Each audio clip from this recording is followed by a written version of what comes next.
The colonial-style house in a quiet Boston suburb was bathed in the soft light of a spring morning.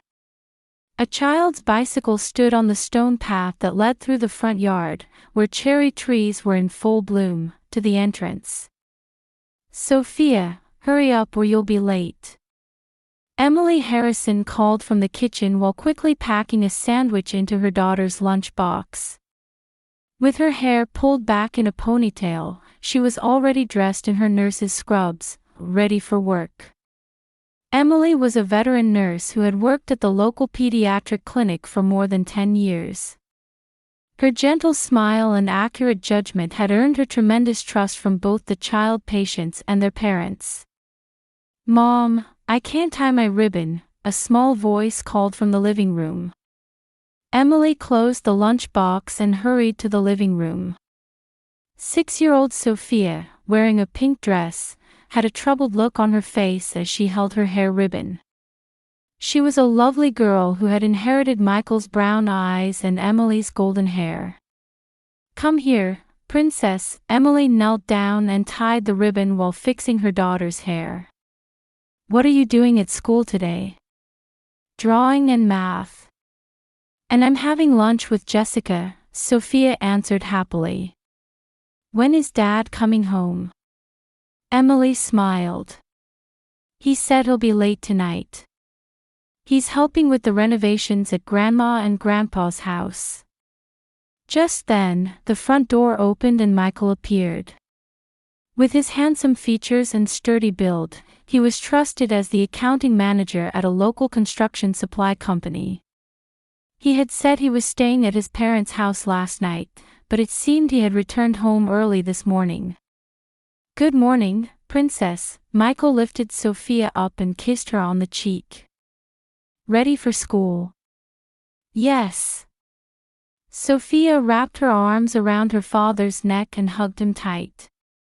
Michael turned to Emily and gave her a light kiss. "Good morning, my love." Emily noticed her husband's tired face. There were circles under his eyes, and his shirt, which was usually perfectly pressed, was wrinkled. "Are you okay? You look really tired." "Yes, Dad and I were ripping up the floors until late last night." "Old houses take more work than you'd imagine," Michael answered with a wry smile. "I'm planning to stop by their place again after work today." Emily felt warmth in her chest at her husband's dedication. Michael's parents, Robert and Martha Harrison, continued to live in the same town after retirement. Their old house needed many repairs, and recently Michael had been spending most of his weekends renovating his parents' home. "Your parents are so lucky to have such a hard-working son." Emily placed her hand on her husband's shoulder. "Is there anything I can help with? I could come along on a weekend when I'm not working." Michael's expression hardened for a moment, but he quickly softened into a smile. "No, it's fine. There's a lot of messy work, and I don't want to involve Sophia. Besides, my parents might be startled if a bunch of people suddenly showed up." "I understand," Emily nodded. "But let me know if you need anything." The three hurriedly finished breakfast and left the house to start their respective days. Michael took Sophia to school, and Emily headed to the clinic. Throughout the day, while busy with pediatric patients, Emily occasionally remembered her husband's tired appearance. While she felt proud of him working so hard for his parents, she was slightly concerned about the recent changes in Michael. On her way home, Emily had a sudden thought. It had been months since she'd seen Michael's parents. If she surprised them with a visit on the weekend, she could see how the renovations were coming along and maybe find a way to help. Plus, Sophia would be happy to see her grandparents. "Sophia, how about we visit Grandma and Grandpa this weekend? We can surprise Dad," Emily suggested to her daughter during dinner. "Yay! Dad will be so surprised." Sophia jumped with joy. Emily nodded with a smile. She was moved by how hard Michael was working for his parents and wanted to help if she could. She also wanted to express her gratitude to her in-laws. That night, Emily began planning their weekend trip. They would bring some baked goods with Sophia. As the weekend approached, Emily developed her surprise plan to visit Michael's parents in more detail. Friday night, when Michael came home, he was standing at the entrance looking more tired than usual. "Are you okay?" Emily peered at her husband's face. "You look really worn out." Michael smiled weakly. "Yes, the renovation is tougher than I thought. Today I was replacing all the plumbing in the basement." He showed her his hands. They were red, swollen, and had several small cuts. They looked quite rough, even though he should have been wearing work gloves. "Are you getting enough rest?" Emily asked worriedly. "Aren't you pushing yourself too hard?" "Don't worry," Michael answered lightly.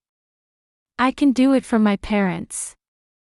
I want them to live comfortably as they get older." He entered the living room and sank deeply into the couch. Emily brought him a beer from the kitchen and handed it to him. Michael showed a grateful expression, took a sip, and said, "I'm planning to go there first thing tomorrow. I probably won't be back until evening." Emily casually asked, "By the way, we haven't heard from Robert and Martha lately.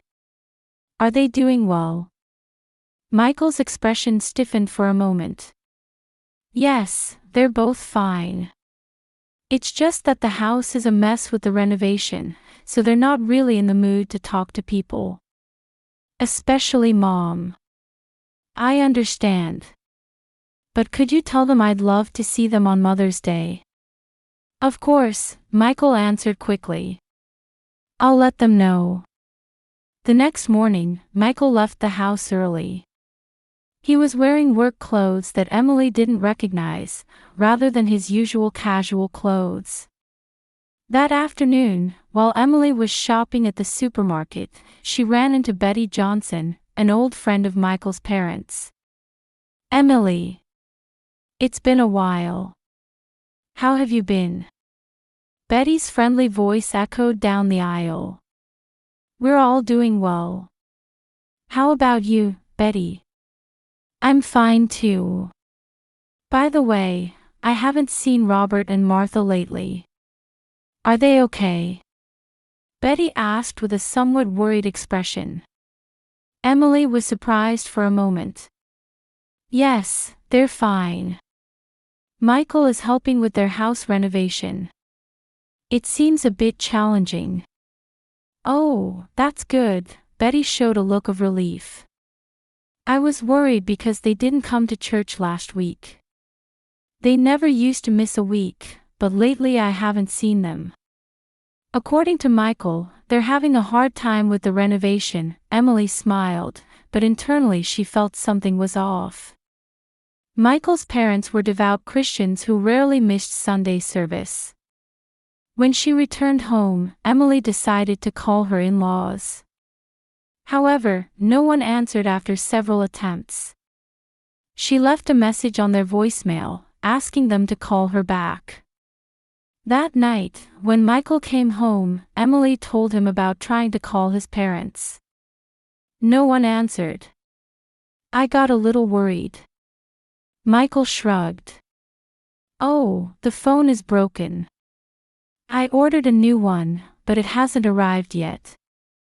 "I see," Emily said, looking a bit anxious. "Betty said she hasn't seen them at church." "They're tired from the renovation," Michael replied, seeming slightly irritated.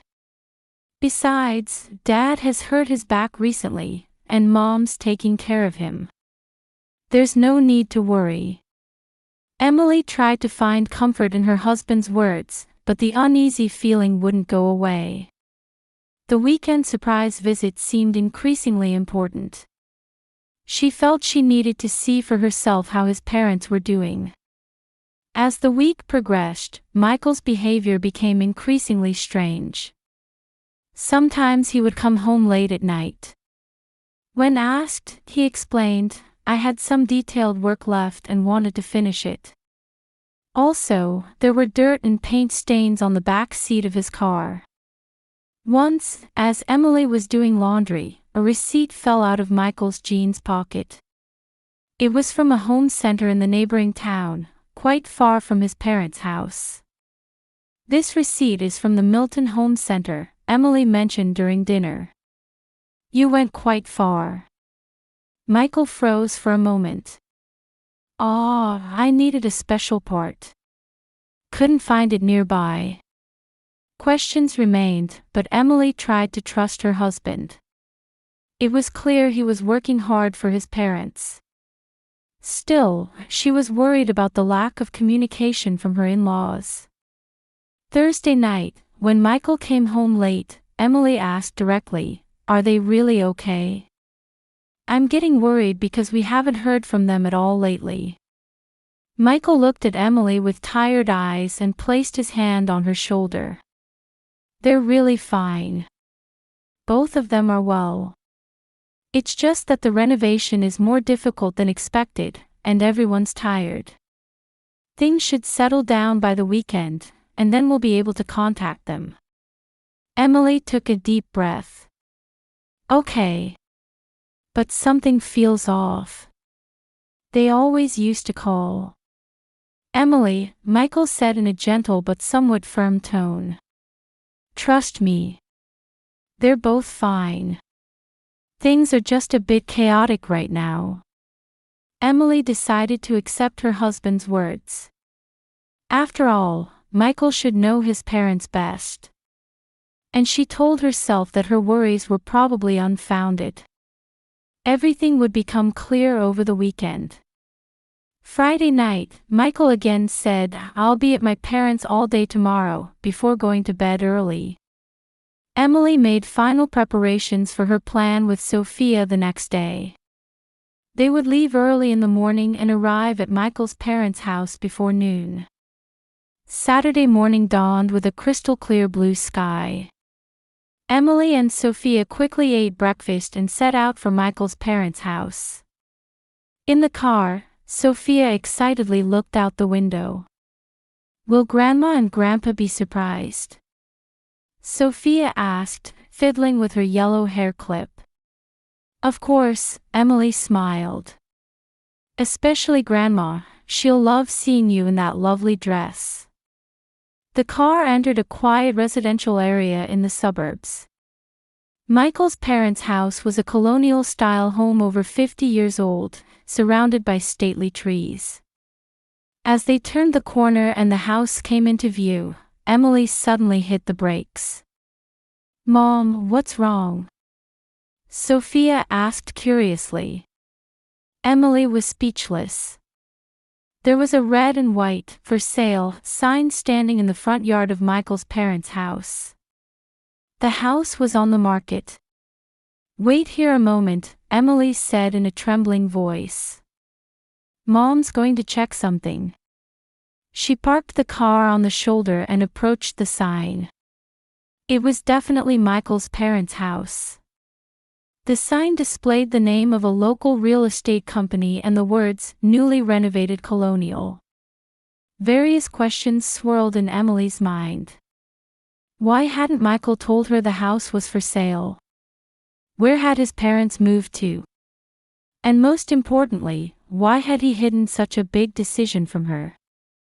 Emily walked around the house and peered through the windows. Most of the furniture was gone, and some rooms showed signs of renovation: new flooring, repainted walls, new kitchen counters. But this didn't seem like the renovation, for his parents, that Michael had described. This was clearly remodeling to sell the house.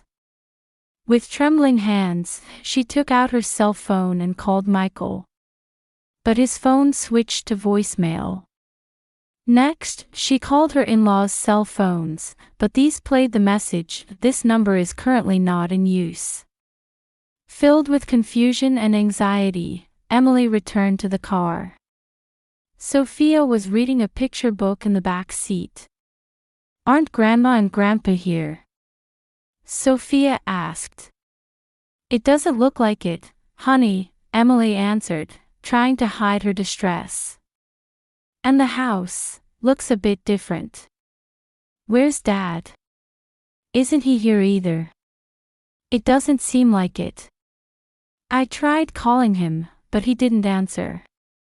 Sophia thought for a moment, then suddenly said in a bright voice, "Mom, I know where Dad might be." Emily looked at her daughter in surprise. "What do you mean?" "There's a place I went to with Dad before, when I was sleeping in the car." Sophia lowered her voice a little. "But Dad told me not to tell anyone." Anxiety spread through Emily's chest. "What kind of place was it, Sophia?" "A big old building. It was really dark inside, and Dad was carrying something the whole time." "Something like a shovel," Sophia spoke, seeming a bit scared. "Dad didn't notice I was awake. I closed my eyes right away and pretended to be asleep." The blood drained from Emily's face. What did this mean? What had Michael been doing? And where were her in-laws? "Do you think you could find that place? Do you remember it?" Emily asked, trying to appear as calm as possible. Sophia thought for a moment and then nodded. "Yes, I remember. It's a big red building, and Dad was telling someone on the phone it used to be a factory. Could it be the old mill district in the next town?" Emily said aloud. Emily and Michael had passed through that area a few years ago. It was a place where textile factories once stood, and now many buildings were abandoned. "I think that's it," Sophia nodded. "Should we go?" Emily took a deep breath. This was a development she hadn't anticipated at all. For a moment, she considered simply going home and waiting for Michael to return. But she needed an explanation for why her in-laws' house was for sale and why they had suddenly become unreachable. And Sophia's mention of a big old building and a shovel gave her an ominous feeling. "Let's go take a look, Sophia," Emily made up her mind. "But if anything seems strange, we'll leave right away." The car headed to the neighboring town. In Emily's mind, various scenarios appeared and disappeared. Even if Michael was involved in selling his in-laws' house, there had to be a rational explanation. Perhaps his parents wanted to move to a smaller house after retirement, and Michael was helping with the arrangements. Yes, that must be it. She didn't want to consider other possibilities. As they approached the old mill district, the landscape gradually changed from neat suburban residential areas to abandoned industrial zones. Among buildings with rusty steel frames and broken windows, a large red brick building came into view. "That's it, Mom," Sophia pointed out the window. "That red building." Emily parked the car on the shoulder and observed the building. The former textile factory was now in ruins. However, there was a small parking space on the side, where Michael's truck was parked. Emily's heart began to pound rapidly. Michael was definitely here. But why? Why was he in a place like this when he had said he was renovating his parents' house? "Sophia, stay in the car," Emily said with determination. "Mom's going to take a quick look. I'll lock the doors, so don't open them for anyone, okay? Not even for Dad?" Sophia asked anxiously. Emily hesitated for a moment. "If Dad comes, tell me. But don't open the door." Sophia quietly nodded. Emily got out of the car and headed toward the old factory building. As she approached the building, her anxiety increased. There was a small door on the side of the factory, slightly ajar. Emily quietly approached and peered inside. The building was dimly lit, with shadows of dust-covered and time-worn machinery cast on the walls. She could hear sounds coming from the back. Emily took a deep breath and entered as quietly as possible. At her feet, the old factory floor was exposed, with metal fragments and wood splinters scattered about. As she moved toward the sound, she saw light on the other side of a large space. As she cautiously approached, she realized the light source was a flashlight. And illuminated by that light was Michael, digging a hole in the ground. He was waist-deep in the hole, turning over soil with a shovel. Next to the hole lay two long objects wrapped in large plastic sheets. Emily felt her breath catch. Her whole body began to tremble with fear and confusion. The shape of the objects clearly resembled human bodies. She instinctively stepped back, accidentally stepping on a piece of metal. The sound of it clattering broke the silence. Michael quickly looked up. "Who's there?" His voice wasn't the gentle voice of the Michael she knew. It was sharp and cold. Emily held her breath and hid in the shadow of an old machine. Her heartbeat echoed in her ears, and cold sweat ran down her back. Michael stood with the shovel in hand, cautiously looking around. "Probably just a cat or something," Michael muttered to himself and returned to his work. Emily moved to a position where she could see better. What she saw from there confirmed her worst fears. Michael had begun lowering one of the plastic-wrapped objects into the hole. As the sheet opened slightly, she could see Robert's distinctive silver pocket watch.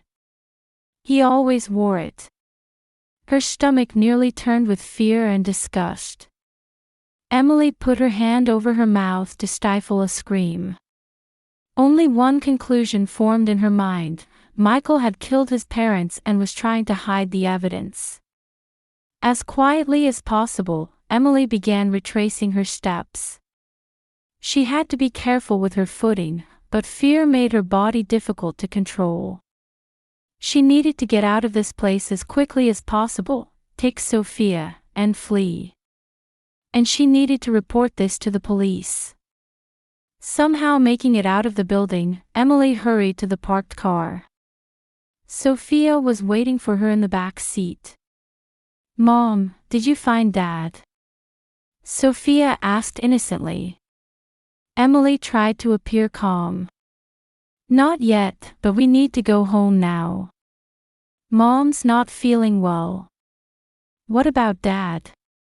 "Dad will join us later." Emily gripped the steering wheel with trembling hands and started the engine. "Make sure your seatbelt is fastened tight." The car left the old mill district and reached the main road.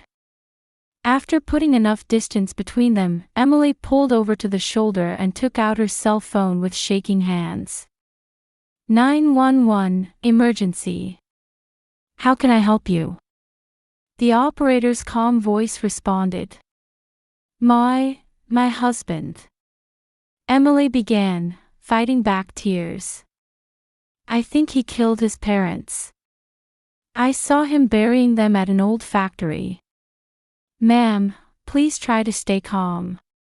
Can you tell me your current location?" Emily provided her location and explained in detail about Michael's behavior and the factory's location. The operator assured her that police would be dispatched immediately and instructed her to remain in a safe place. After ending the call, Emily looked at Sophia in the rearview mirror. Her daughter was looking out the window and didn't seem to understand the situation. Emily was relieved, but she was forced to make a decision about what to do next. "Sophia, Mom just talked to the police," Emily said gently. "We need to wait here until they arrive." "Did something happen to Dad?" Sophia's voice was tinged with anxiety. Emily took a deep breath. Dad seems to be having some problems. The police will help him. To avoid further questions, Emily began playing Sophia's favorite song. She herself couldn't calm her trembling hands. Questions kept appearing and disappearing in her mind. Why on earth had Michael done this? Where had her husband gone wrong? About 15 minutes later, the sound of police sirens could be heard. 2 patrol cars approached and parked next to her car. The officers got out and approached Emily. "Mrs. Harrison," one officer asked. "We received your report. Can you tell us more about what happened?" Emily explained everything again. As she spoke, the other officer was requesting backup on the radio. They advised Emily to move to a safe location with Sophia. "We'll investigate that factory. Could you and your daughter wait at the police station?" the officer said. "We'll take your formal statement there." Emily agreed and followed the patrol car to the police station. All the while, her heart was full of fear and sadness. How could her beloved husband have committed such a horrible crime without her knowing? And her in-laws, tears welled up just thinking about it. Arriving at the police station, she and Sophia were led to a private room. A kind female officer brought Sophia drinks and snacks and arranged for her to play in another room. Emily gave a detailed statement, telling them everything about Michael's and her in-laws' recent behavior. "Did your husband have any debts or financial problems?" the detective asked. "No, not that I know of," Emily answered. "He had a stable income as an accounting manager. We lived modestly, but we were never in financial trouble." "Did he ever mention anything about his parents' house? About property or inheritance?" Emily thought for a moment. "Not specifically. But once." She hesitated for a moment. "Once, Michael talked about his parents' insurance. He said we needed to prepare for the worst since they were getting older." The detectives exchanged glances. "I understand. Please let us know if you think of anything else that concerns you." At that moment, the door opened, and the officer from earlier entered. He approached the detective and whispered something. The detective's expression hardened. "Mrs. Harrison," the detective began, carefully choosing his words. "2 bodies have been discovered at the scene. At this point, we can't be certain, but they are likely to be your father-in-law and mother-in-law." Tears flowed from Emily's eyes. "And Michael? He's been arrested. He didn't resist and is now in custody," the detective continued. "We're currently taking his confession." That night, Emily and Sophia stayed at a safe accommodation arranged by the police. The next morning, a detective visited Emily and explained Michael's confession. "Mrs. Harrison, I'm sorry to say that your husband has admitted to the murder of his parents and insurance fraud," the detective spoke quietly. According to him, he was about to be caught for embezzling at his company and needed money to pay it back. He planned to use his parents' life insurance and the proceeds from selling the house to cover it up. Emily covered her face with both hands. Why didn't he talk to me? Unfortunately, the crime was premeditated. He poisoned his parents and concealed the evidence under the guise of renovating the house, the detective continued painfully. It seems he was buying time by using his parents' cell phones to send messages to people around them saying they were on a trip. Despite her grief, Emily tried to stay strong for Sophia's sake. A few days later, Michael's initial hearing was held, and Emily took the witness stand. In court, Michael sat without changing his expression. The loving husband she had known was no longer there. The trial continued for several months, and Michael was found guilty of first-degree murder, insurance fraud, and embezzlement. The judge sentenced him to life in prison. A year after the tragedy, Emily and Sophia had begun a new life in a different town. Their new house was small, but it was enough for them. Emily had started working at another pediatric clinic, and Sophia was attending a new school. One evening, as Sophia was doing her homework at the kitchen table, she suddenly asked Emily, "Mom, isn't Dad ever coming back?" Emily took a deep breath. "No, honey. Dad will be in prison for a long time. Grandma and Grandpa are in heaven, right?" "Yes, they are." Sophia quietly put down her pencil. "We're a real family, aren't we?" Emily looked at her daughter in surprise. "What do you mean?"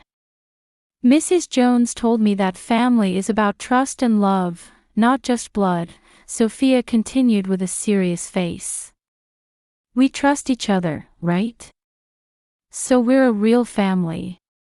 Tears welled up in Emily's eyes. She sat next to her daughter and hugged her small body. "That's right, Sophia. We're a strong family, just the two of us." Outside the window, the sunset was painting the town's rooftops red, as if promising that a new day would bring new hope. In a distant prison cell, Michael Harrison sat facing the wall. In his hands, he held the last photo of his family. As he stared at the picture, he contemplated the magnitude of what he had lost. The weight of the real treasure he had lost for material desires.